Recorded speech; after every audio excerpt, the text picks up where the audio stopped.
വാളയാറിലെ ആൾക്കൂട്ട കൊലപാതകത്തിൽ CPM-നെ സംരക്ഷിക്കാനാണ് ആരോപണ ശരങ്ങൾ തൊടുത്തുവിടുന്നതെന്ന് കുമ്മനം രാജശേഖരൻ. BJP RSS ബന്ധം തെളിയിക്കാൻ മന്ത്രി MP രാജേഷിനെ വെല്ലുവിളിക്കുകയാണ്. തെരഞ്ഞെടുപ്പിലേറ്റ തിരിച്ചടിയുടെ ജാള്യത മറയ്ക്കാനാണ് BJPക്ക് മേൽ കുറ്റം ആരോപിക്കുന്നതെന്നും അദ്ദേഹം തുറന്നടിച്ചു. എന്താ ഈ ആൾക്കൂട്ട കൊലപാതകത്തിനെതിരെ ഈ ഗവൺമെൻറ്റോ അല്ലെങ്കിൽ CPM-ഓ ഒരു ശക്തമായ നടപടികളൊന്നും സ്വീകരിക്കാത്തത് എന്താണ്? എന്തുകൊണ്ടാണ് പ്രതിഷേധ പ്രകടനം നടത്താത്തത്? ഇവിടെ സാംസ്കാരിക നായകന്മാരെന്താ രംഗത്ത് വരാത്തത്? ഇടതുപക്ഷ ബുദ്ധിജീവികൾ എന്താണ് രംഗത്ത് വരാത്തത്? അപ്പോൾ ഇതിൻ്റെ എല്ലാം പിന്നിൽ മാർക്സിസ്റ്റ് കമ്മ്യൂണിസ്റ്റ് പാർട്ടിക്ക് ഒരു അജണ്ടയുണ്ട്.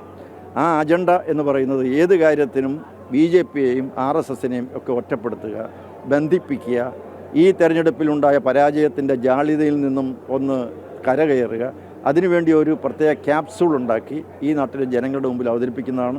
ജനങ്ങൾക്ക് വളരെ വ്യക്തമായിട്ട് ഈ കാര്യങ്ങളെല്ലാം അറിയാം. ആരും ഇതേവരെ RSS ബന്ധം തെളിയിക്കാൻ തയ്യാറായിട്ടില്ല. ഇത് ഉന്നയിക്കുന്ന മന്ത്രിമാരോട് ഞാൻ ആവശ്യപ്പെടുന്നു, നിങ്ങൾ തെളിയിക്കൂ. എല്ലാ ആരോപണമാണ്, തെളിയിക്കട്ടെ. ഞാൻ മന്ത്രി വെല്ലുവിളിക്കുകയാണ്, മന്ത്രി തെളിയിക്കട്ടെ. മന്ത്രി ഇങ്ങനെ ഒരു ഉത്തരവാദിത്തപ്പെട്ട ഒരു മന്ത്രി ഇങ്ങനെയൊക്കെ പറയുന്നത് എത്ര ബാലിശമാണ്.